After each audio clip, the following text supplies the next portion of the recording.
Hello and welcome to another episode of the F1Stop show. I'm your host, Sam Oni, and with me virtually is Wes Spearman. This is episode 10. How are you, sir? How are you today? Pretty tired to be honest. A lot of travelling over I say a lot, just going back home and back really. But yeah, played cricket for the first time yesterday at time of recording. So yeah, I'm a bit achy today, but besides that, all good. How are you? Yeah, I'm good, thank you. I'm very good. Got a haircut today, feeling very Yeah, fresh. I have noticed. I need one. Yeah, but yeah, I'm feeling great, and I'm feeling even better because F1 is back again for round five after 2 weeks away. We're back, and Miami, it's finally here after, well, it's they've been preparing it for ages, but here we are, Miami Grand Prix, the first ever race in the East Coast, and yeah, it should be a really exciting weekend. Yeah, I mean, new track on the calendar, and I can't really think of any amazing debuts. I mean, just thinking back to recent years, we've obviously had Qatar, Saudi Arabia, um, I suppose, and some comebacks from the likes of Nurburgring, Turkey, Imola. Um, but it should be an interesting weekend. Obviously, first time out for any circuit is quite a momentous occasion. Obviously, drivers will have to learn the track. There won't be too many sort of simulations of it, if you like. I'm sure they'll have ways of getting into the team simulators, but there's if I mean in sports like football, cricket, whatever, you tend to look at like previous footage of games, but you can't do that this weekend Yeah, because you can't do obviously that. it's the first Grand Prix. They could probably look at maybe like IndyCar if IndyCar race there. I'm not too sure. Um, it'll be interesting to see how the cars fare. I think the track looks quite a fast track. There's got I think about three straights. So the pit straight being the longest, and then towards the sort of the south bit of the track, if you like. Yes, it's curved, but you'd be pretty much flat out through there anyway. So it looks like quite a fast track. A few sort of not necessarily tight uh, bits of the track, but sort of similar to your Maggots and your Beckett's at Silverstone, and your turns sort of 2, 3, 4, 5 at Circuit of the Americas. That sort of fast sweeping left right handers. Yeah, It should be interesting. I'm still not overly keen on street circuits and essentially building a track when you've already got purpose built circuits in that country. Yeah, not in Miami, probably, and not in Florida. Not certainly not ones that are FIA Grade One tracks. But I mean, it's a new track, so yeah, we just have to see how it goes. yeah, indeed. And just some facts on the race actually. So the race comes Sunday. Drivers will go 57 laps in trying to win the Grand Prix. And 57 laps, that's not a lot. I don't think that's the least amount of laps that we've had in the season. I think the shortest is like I think maybe minimum is like 50 laps or something. Minimum should be 50 laps, I believe. But the circuit length quite long, but not the longest. 5.412 kilometers. So it's quite long. I think that's about sort of standard length for an F1 circuit. When you think I mean, Spa is the longest on the calendar. I can't remember how long that is, but 7 or 8 kilometers. Um, yeah, thinking about just off the top of my head, tracks like Silverstone. I think Monza's a bit shorter. Um, Yeah. yeah, tracks like Silverstone, Kota, they tend to be around the sort of 5, 6 kilometer mark, with lap time sort of around the 120, 130. So probably expect to see that this weekend in Miami. Um, yeah, 308 kilometer sort of total race distance, if you like. Um, Obviously, we've got the 2 hour cutoff, and I think the only track that gets close to that is Singapore, Mm. being obviously quite a long track for a street circuit, and being a street circuit with tight corners is a bit slower as well. Um, yeah, interested to see who sets the I say the new lap record, the lap record. Obviously, what hasn't been said yet, but yeah, it'd be interesting to see what sort of times they go out in practice and qualifying, obviously during the race as well. Yeah, indeed. And I've actually just made a discovery now when speaking about the circuit lengths of some races and mentioning lap times that do you like I feel that the more laps you have in a circuit, maybe maybe it depends on like the qualifying lap time, if you get what I mean. So if you have a circuit length of maybe, I don't know, for example, a 5.7 something kilometers somewhere. I'm sure a circuit has that. And then maybe you'll get a lap time of maybe a 130s or something, maybe more, maybe less. Do you think it depends on the circuit length of some lap times? Um, I think, I mean, they'll have estimations. They'll have estimations of so like whether Indy cars have been around there, stock cars, touring cars, whatever. If they've raced around this, I mean, I don't know. This could be the first time this circuit's used. I don't know. Poor research on my part. But I've just quickly looked at the length of Silverstone, and that's just under 5.9 kilometers, with a lap record of 1 minute 27. So we could be looking at something round, sort of in that ballpark between 120, 130, maybe go Yeah, down the middle of 1 minute 25.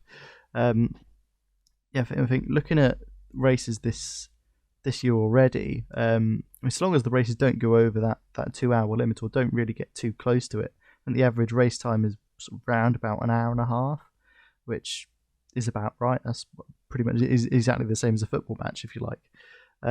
You don't want too many laps because it'll tire the drivers out for for one thing, and maybe some people might switch off after a certain point. They keep going after an hour and a half, people might start to switch off. I don't know, but yeah, they'd have worked it out. It's based on sort of timing estimation, looking at other tracks, how many laps work, what's too many laps, what's too few laps, and take somewhere like Monaco, for example. I think they raced around there for 70, 80 laps just because it is so short around there. Same at Austria as well. It tends to have more laps there, but just because the track's a lot shorter. So you think this is yeah, on par with your sort of your Silverstones in terms of sort of total race time, if like it will be around that sort of hour and a half mark, I think. Yeah, I'm sure F1 and the FIA have got that all worked out. yeah, indeed. And you know, new track, new track, drivers getting used to it. Uh, I think Red Bull have had a sneak peek from it sometimes. But how do you, the drivers and constructors standings of it? Let's see let's see how that plays out. So the top three are Charles Leclerc, Max Verstappen, and Sergio Perez, with the Monegasque leading with 86 points, and then 5 points separating the Red Bull pairing of Max Verstappen and Sergio Perez. It could Yeah, change this weekend. it certainly could. I mean, I expect obviously the Red Bulls to come out far, and Ferrari as well. Pretty much pretty much everyone. Um, yeah, I think. I mean, obviously Red Bull and Max will want to get as close to Charles Leclerc as they can in terms of points in this race. Obviously, Leclerc is just 27 points ahead, if my math is correct. Yeah, 7 Which is, yeah, points. what a race win plus a couple of fastest lap points in there as well. Which I think I mentioned last week, over the course of the season, to reel in that. I mean, Max needs to win 4 or 5 races on the bounce, with Leclerc coming second for him to actually lead the championship again. So it is quite some margin already for Leclerc, and will Max's car last this race? Because think back to he sort of retired, won the next race, retired, won the next race.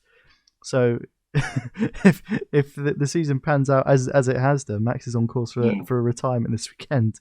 Obviously, he won't want that to happen. Red Bull fans won't want it to happen either.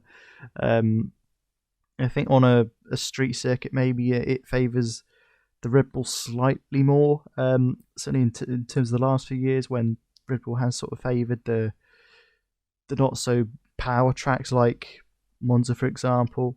Yeah, so maybe, but the pace that Ferrari have this year is, we haven't seen them this quick for quite some time. Probably Kimi Raikkonen 07 was the last Ferrari world title.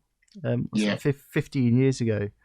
Um, yeah, obviously Ferrari driver Charles Leclerc leading the championship at the moment, but it's still a long way to go.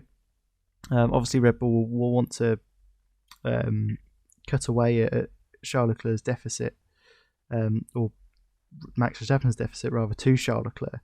Yeah, I don't really know what to expect from this weekend, to be honest, because with it being a new track and all. But I'm just trying to think of teams that have historically done well around street circus, but I'm just not too sure, to be honest.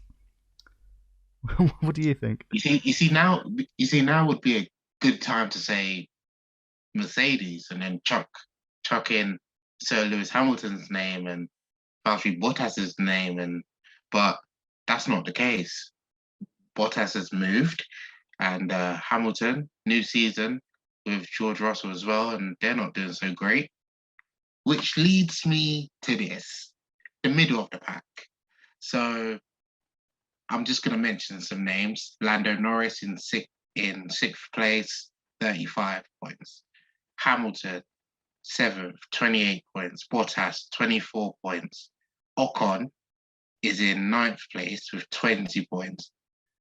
And then you've got Magnussen in 15, Danny Rick in 11th on 11 points. Now, you've got between Danny Rick and Carlos Sainz, who is fifth with 38 points, you've got a good 27 points difference between those drivers in those positions. Yeah, and I think 27 points between that amount of drivers isn't too much. I mean, when you consider the gaps between those drivers, like as you mentioned, Carlos Sainz with 38 points, Norris is only 3 points behind him. Then there's a little bit more of a gap between Norris and Hamilton. There's an 8 point difference there, and then Hamilton to Bottas, it's another 4 points back. Bottas to Ocon, another 4. Ocon to Magnussen, another 5. But in terms of the midfield, where obviously the gaps between the points are so much smaller compared to like first and second, for example, when there's what, an 8 point difference, whereas the gap between say 7th and 5th is, I can't remember now. I don't know why I brought that up. I can't remember how many points they score. But no, hang on. I genuinely can't remember. I really should know. You can tell how tired I am. Right, where are we? Right, 5th place scores 10 points, whereas 7th scores 6 points. So 4 point gap. So potentially you could see drivers leapfrogging. Like if there's a 4 or 5 point gap between those drivers, they can just leapfrog each other in the midfield, and we could see someone. Where I'm on the wrong tab. On the wrong tab now. I've got too many tabs open. So we could potentially see someone like an Esteban Ocon, for example, who's on 20 points in ninth. Over the course of the next 2-3 races, he could jump up a couple of places, overtake Lewis Hamilton, for example. Wow, If Hamilton has another couple of poor races where, I mean, he failed to score points a couple of weeks ago out in Imola. So yeah, if Ocon scores like a couple of 7th places, for example, then he could potentially jump up from 9th into 7th. I don't think he'll catch up to Lando Norris just yet. Yeah, I think that midfield battle was certainly over the last few years has been really, really interesting and engaging. And of course, yeah, you got the battle out front for the world title, but it's that midfield, your McLarens, your AlphaTauris, your Alpines, your Aston Martins. I mean, Alfa Romeo potentially this year. I mean, Bottas is right up there with the midfield in terms of points. that's the area that I tend to look at quite a lot. I mean, being a McLaren fan helps, and they haven't had the best of runs over the last 5-6 years, so they have tend to be in the midfield. But yeah, the battles you get between some of the midfield cars and midfield drivers is right up there with wheel to wheel battles between like Verstappen and It Leclerc. is.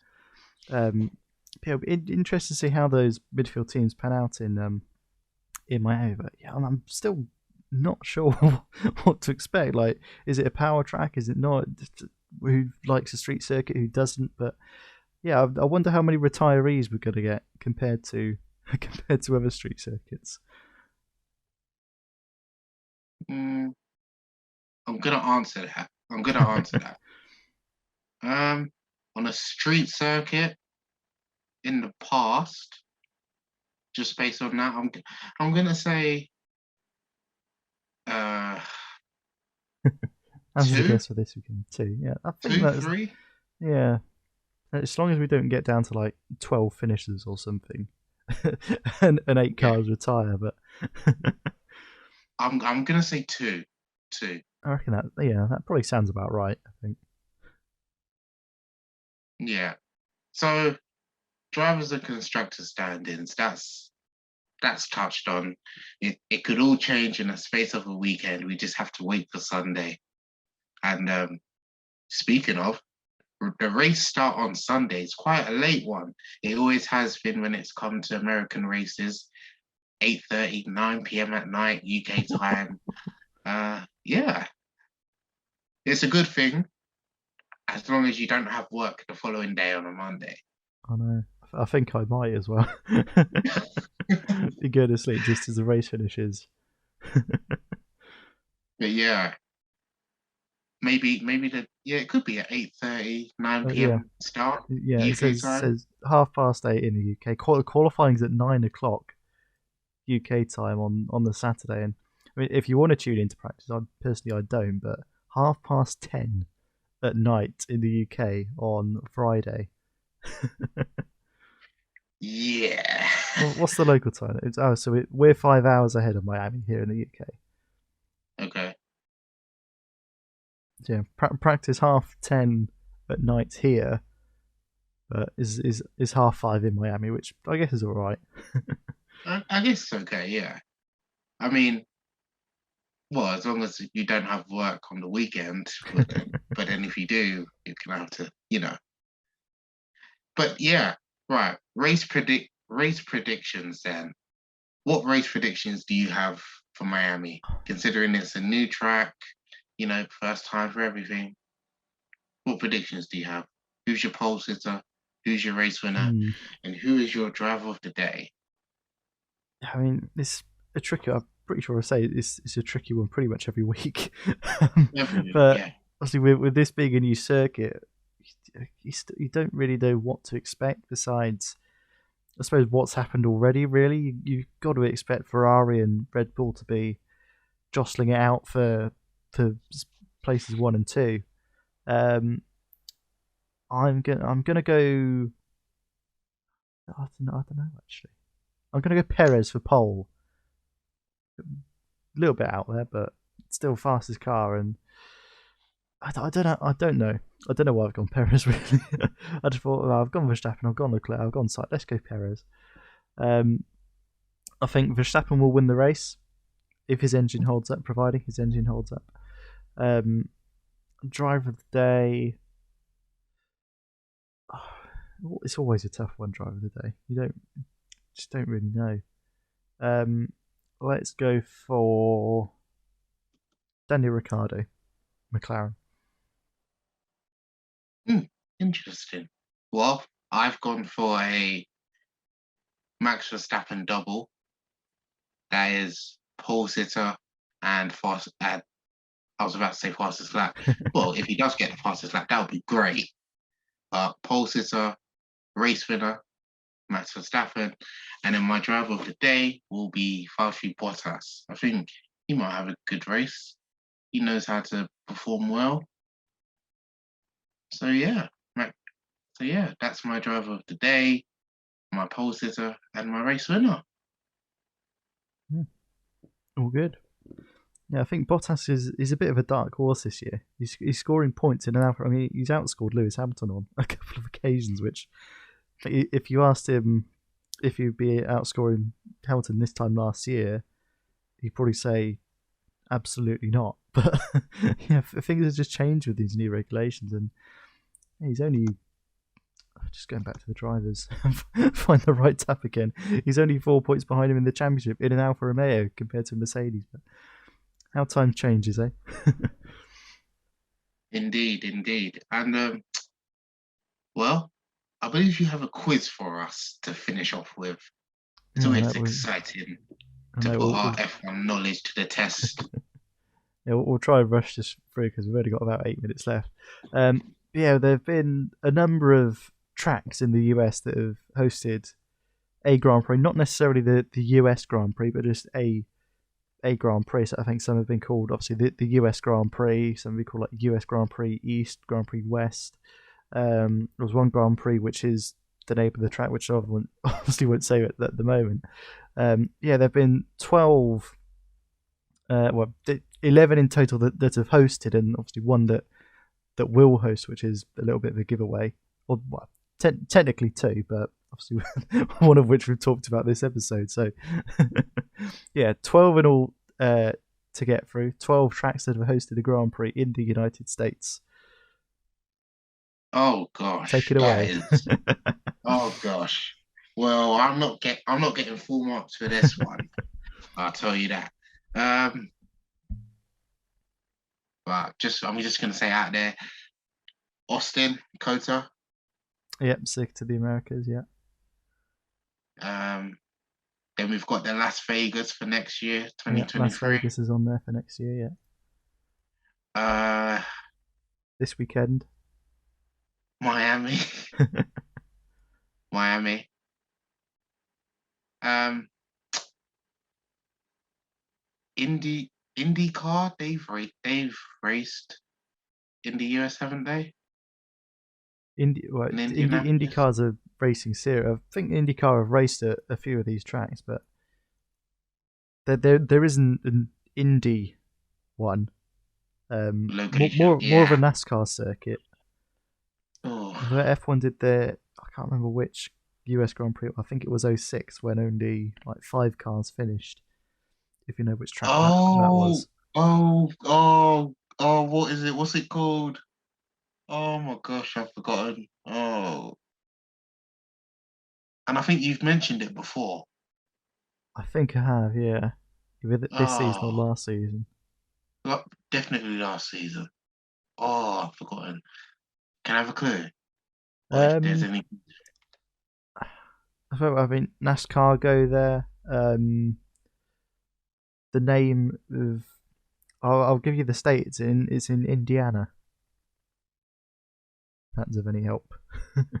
Um, In Indiana being part of the name of this track. Speedway, Indiana Speedway. I'll give you it. In Indianapolis Motor Speedway. I'll give Oh, you that one. oh, all right then. So how many is that? That's Four? 4. Yeah, there are a few. There are a couple of three street circuits, which obviously you just need to name the city Oh, the for city. those. Really, Okay. yeah. So there are 3 cities. Um, interesting. Cities. Uh, New York. New York. No, not New York. I will just check on one of them because I'm not quite sure where it is, to be honest. Oh well, I'm Oh not no, doing no, so well in no, this. completely different place. No. See, normally after a few minutes, there'd be an option to give up. Yeah, there would have. Don't know if that Not would. yet. Um, Um, oh gosh. if I say Any to other you, clues? Motor City, Motown, is there a city that Motor springs to mind? City. Yeah, Motor City. It's where Ford were based. Um, Loads of muscle cars built there. Oh, In Michigan. uh, Just trying to think of like NFL team that, or other like football teams that? Um, Pittsburgh. No, not Pittsburgh are quite no, racy, not aren't they? Pittsburgh. Not Pittsburgh. No, I'm just trying to find what other what other teams are based there. Um, the NFL team is the Lions. National Hockey League NHL team is the Red Wings. Hmm. What was the Lions one? Is that Uh, is that a the team? Yeah, the Lions is the NFL team. The baseball team is the Tigers. If that's of any Wait, help. Lions, NFL. I'm not a regular, but I know. Oh my gosh, I'll give you till 2.5 minutes Detroit, left. Detroit, yeah, Detroit Lions. yeah, correct. Detroit's street circuits. I think we're going to run out of time. Yeah, just I give up. But what there are a few which are a bit tricky because they haven't raced there for quite some time. I mean, Caesar's Palace, which I think Oh, is in Las Vegas, is one of the casinos. They had a race in the car park, pretty oh, much. I think that was only raced about twice. Dallas Fair Park, another street circuit Dallas. Hmm? in Dallas. Yeah, Long Beach, California.